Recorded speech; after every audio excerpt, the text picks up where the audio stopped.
Hello and welcome to this VNATK learning series. Myself Gaurav, and we'll cover VNATK framework in this series. So let's see what is VNATK. First of all, so it's a combination of two framework. First for your front end Vue and Vuetify, and second in the back end like Express.js and Sequelize. Right now we are very specific about Vuetify and Sequelize because we were using those by another framework. So it's not a substitute but inspired with ATK, which is one of the best PHP framework I've worked on, and Facebook's GraphQL. And I wanted to create our prototypes and sometimes even professional things faster internally with the existing Sequelize abilities of my developers. And honestly, VNATK has saved us more than 50%, more than 80%, and sometimes even more than 99% of times with just one or two or three lines. And it's not to replace existing tools but to complement them. And are we having any plan for other frameworks? Yes. Nest.js is almost there in beta. Actually, we are planning it for framework agnostic system next. So how does it work? So we'll create a Vue project. We'll add Vuetify and VNATK Vue on that. Then we'll create another project, Sequelize Express, and we'll start using it. So you can use it by two ways. First, using the CRUD component for various operations in admin side, and second, you can use it as a GraphQL with Sequelize knowledge. A project that will take to understand this is like simple project. Let's set up the VNATK Express Sequelize first. So I have installed already generator. Let's create a server.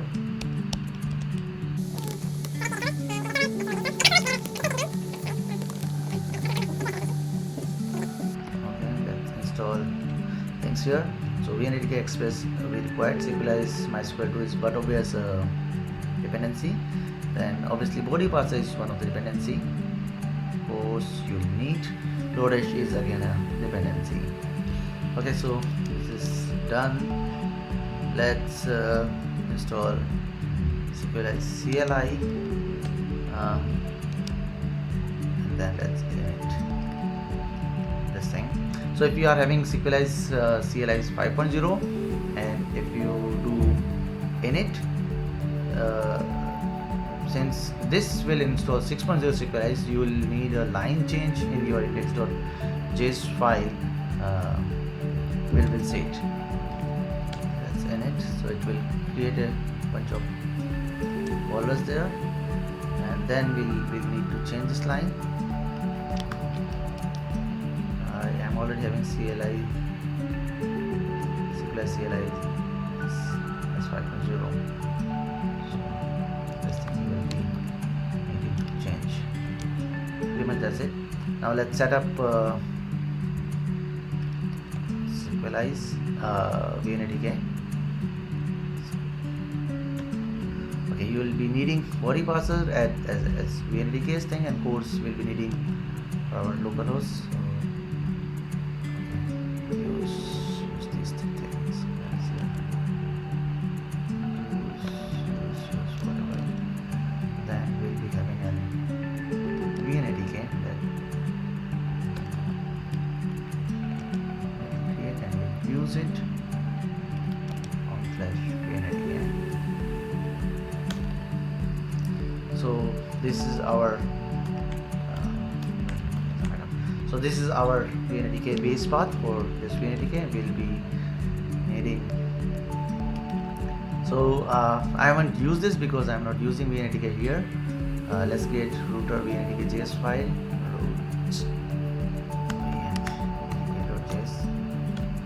Obviously the file name can be anything, and from this path the models are on this router. Let's see if we are okay. Perfectly fine. Let's create our models. So I have my models ready. Let's correct the configuration.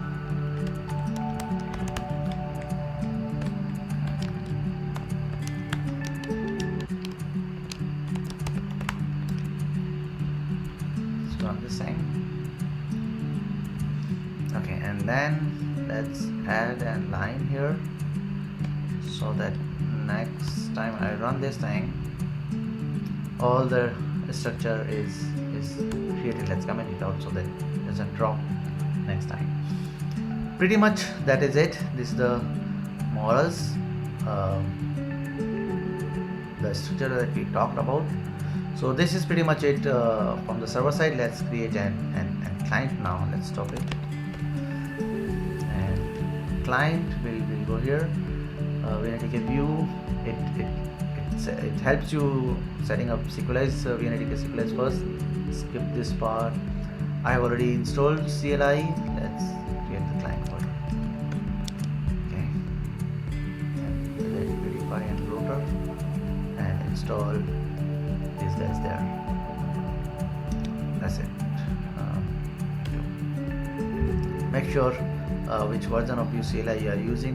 Depending on that, your structure might be changed.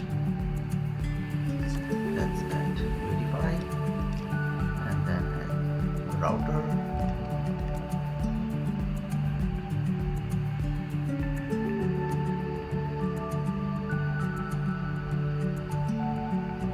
Oh, sorry. CD client, add Vuetify.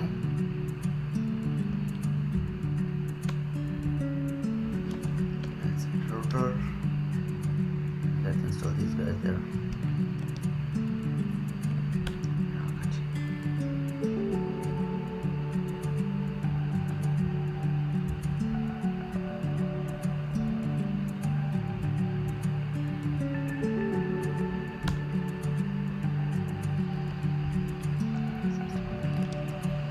Okay, so once done, let's replace the plugins Vuetify file. So technically, what we are changing here is the framework that we are loading a whole, because VNATK required preloading of things. And then app.vue sometime. Okay, yeah, it is like the app. This was not changed because of commit thing. Let's see if things are working fine.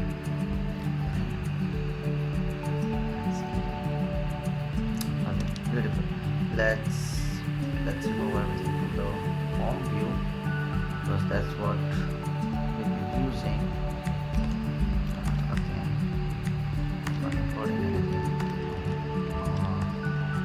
Home view. Okay, so this is pretty much done. Let's start Node.js server in the back. Server not on. Okay, pretty much. Okay, we'll be needing one service folder for our Axios service, and let's say this just an Axios instance to our thing. Let's import it here. Projects. I think this is a project service. Let there come, because we haven't used this thing. This is okay for now. Let's import our VNATK CRUD. And let's import the CRUD here. Let's create a CRUD here. So this is the basic VNATK component, CRUD component that we'll be using. So options is something that we'll need to create. Sorry.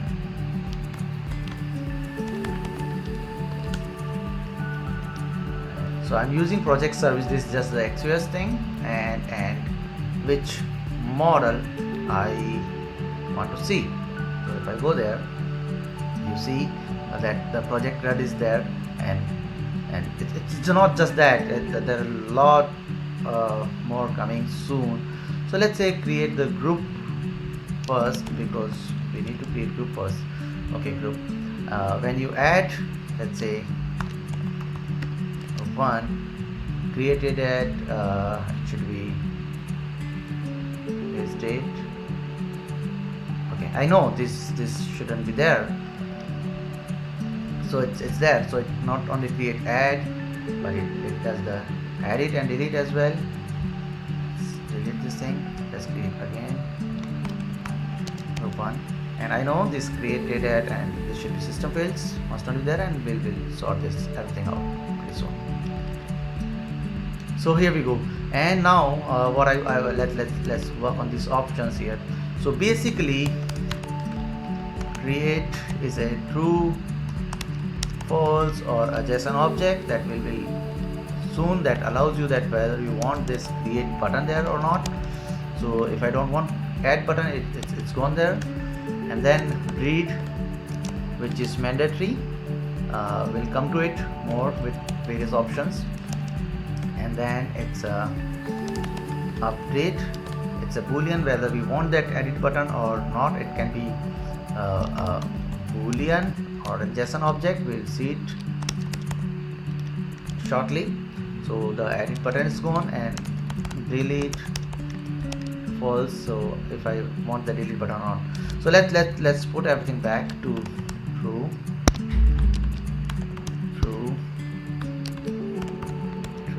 and okay, let's get rid of these two buttons, created and updated, because we don't want. Then the create becomes the option, and model option is something that you usually pass with your Sequelize model options. The same thing can be there in everything. Attributes, let's say only name, model options, sorry. So the both field has been gone. Group 2, add, and group 2 is there. On edit, it's still there. No, I don't want on the edit. Okay, I want the same model options on the thing. That's okay. Let's edit, and now you can replace it. That's one. Let's make it 1 again. I'm sorry. Okay, so the group has been created, and now it's the read part, what I want here and what I don't want here. So the read is again model options, attributes, name, and I have the name only. They can filter everything out, like everything is configurable. We'll see in a while. So this is very basic thing. Now let's create another CRUD which shows, let's say, user, and the exciting part will come.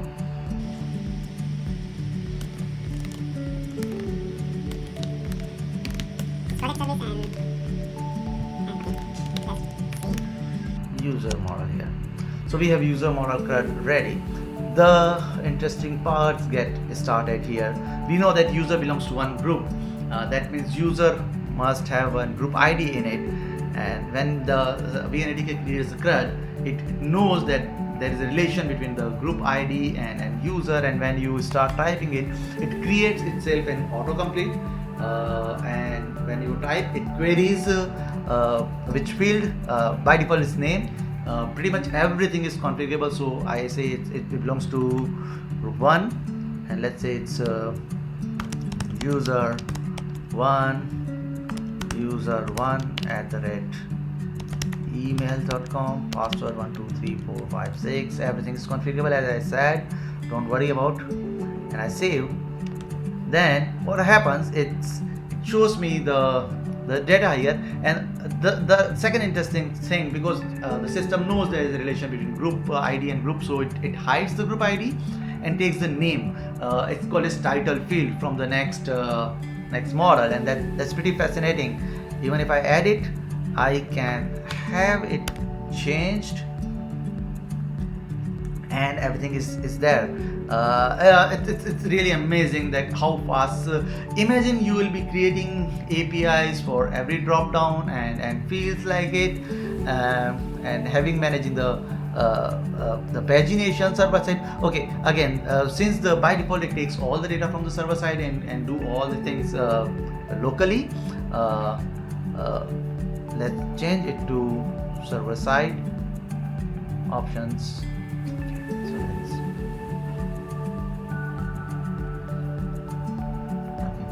So these all things are there, like what the model, the title field. Let's look at each and everything. This title, that is users CRUD. So it's users CRUD the title. Then let's see it one by one. Auto deref. Okay, so what does it do? It creates the join queries. Let's see the queries it's creating here. It's left outer join. It's joining queries here and creating dereferencing all the fields, and it may be annoying, it may be load intensive sometimes because you are having many relations and you don't want them to auto deref by itself. In that case, you can always put the auto deref to false,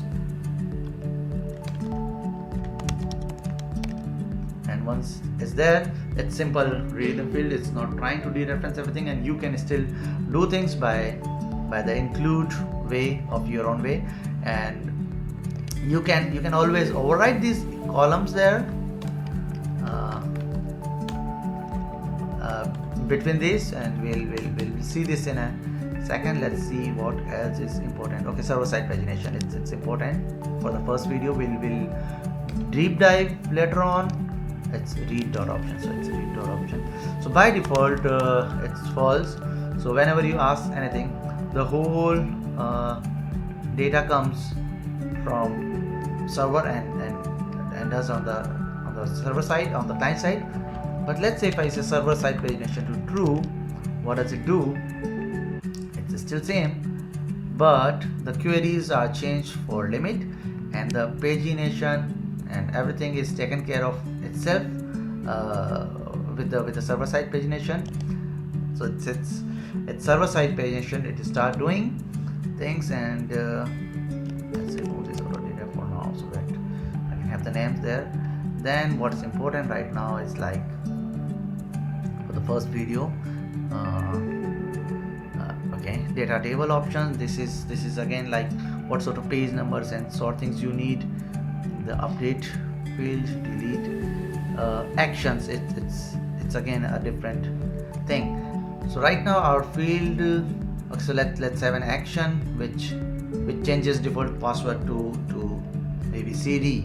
If you want one, these are default action: edit, delete, and add. And let's add an action. So when you use VNATK Vue with Sequelize, there are some extra features that you can use on models, like title fields.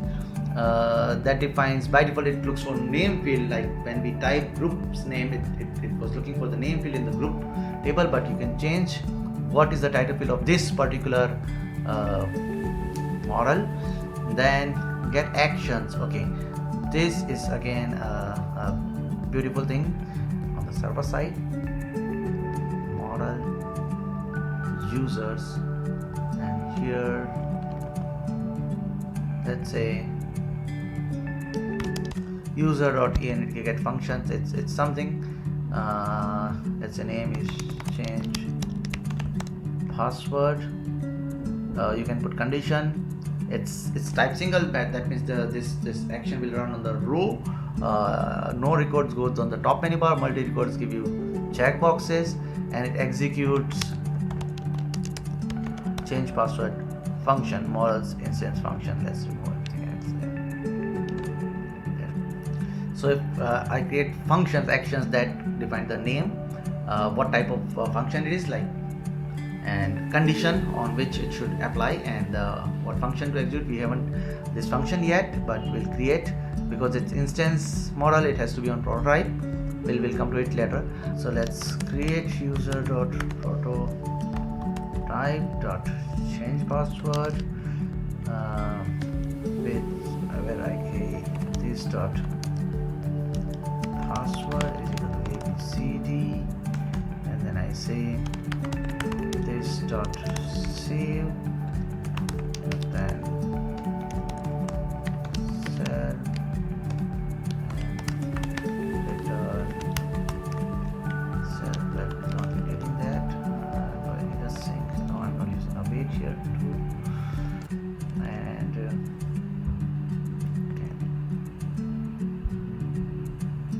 change password abcd. So what it did, it called the function from the server side. It went with an API and changed it, get the new data, mixed it with the current thing. And okay, I don't want the UI here. Let's change the UI.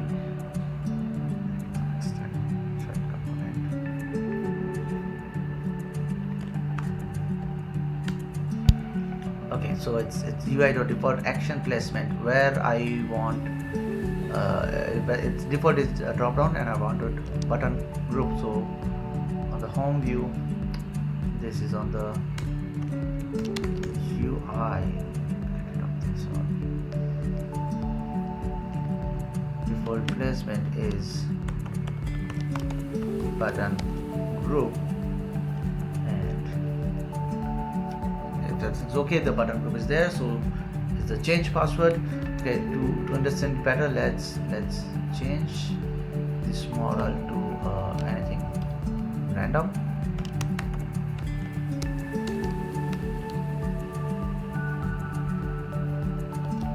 Okay, it's twisting to 8. Change password. Pretty much beautiful.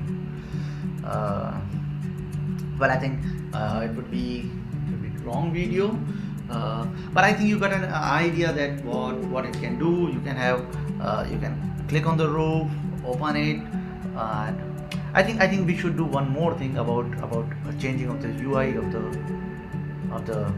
this grid also. Let's try that one also, and then let's finish this video.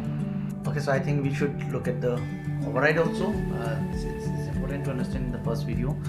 We'll go deep on the next video. So override is it's something that you can override. You can override actions, you can override headers, you can have client side actions as well. So headers, let's say you want data of created at, you don't want to put it in attributes, you want it here, but you want to hide it. So the created data has been hidden, and the same goes to operator. You can hide it. Okay, group password, you want to move 0 to second or whatever, and you can override every field value. Let's say text, I don't know what's so it's title of the field, and you can have value. So which value you want from your data. To understand this, let's call this, and this is the preview of preload, and the data comes here like this. So you need group.name as value in this field. So it can be group.name. So while it is email, it's password field, and I've changed its value to be something else from the data. It's group that was password. So this is it. And if you don't want to change the value this way, you want to override, you want to have more control over something. Let's say new field, okay, let's say new field, sorry, that new field. Let's add a complete new field. Password is there now, the new field is there, and I want to override its template. It's complete, so it's item.new field that I want to write here. Item is your row here.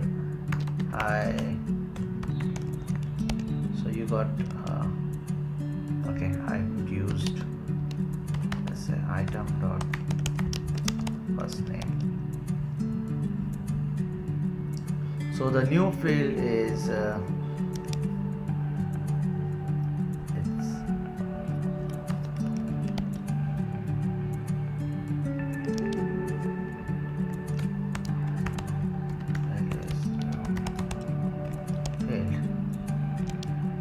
I'm using it as new field, it should be the same here. So what happened? So I created a new field. It's title on the field, and value is anything, which can be item dot something if you want to. I want to override, or it's a random thing. It's a new value for the item, and I can override its template. Even if I need to override, let's say password field, and let's say password dot it's a string. That's first name has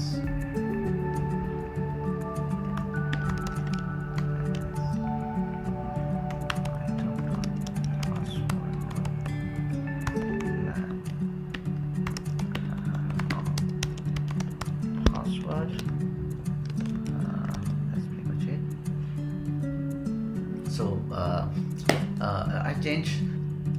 So pretty much that's it for the first video. It's quite in-depth. Go ahead, check out the documentation, and try to join this code channel. Drop me a mail, and if you like the framework and you want it in other in association with other framework like React or Nest.js or Next.js or Nuxt.js, whatever, just drop me a comment here or on YouTube or wherever you are watching it. And I hope you like the way of reducing. Most of the time you are doing the same thing again and again and again and again, and I hate when you it's a good practice to be dry, but we are not totally dry. Do not repeat yourself for right now. So this is not even one version right now. A lot of work need to be done, but it's going pretty good as of now, and it's helping us, and I hope it helps you guys also. Thank you.